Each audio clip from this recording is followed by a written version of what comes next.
فرمایا اے قوم مجھ میں کسی طرح کی گمراہی نہیں ہے بلکہ میں پروردگار عالم کا پیغمبر ہوں،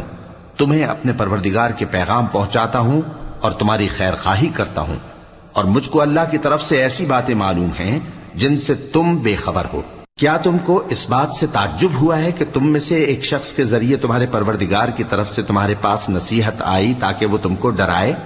اور تاکہ تم پرہیزگار بنو اور تاکہ تم پر رحم کیا جائے؟ مگر ان لوگوں نے ان کی تکذیب کی تو ہم نے نوح کو اور جو ان کے ساتھ کشتی میں سوار تھے ان کو تو بچا لیا، اور جن لوگوں نے ہماری آیتوں کو جھٹلایا تھا انہیں غرق کر دیا۔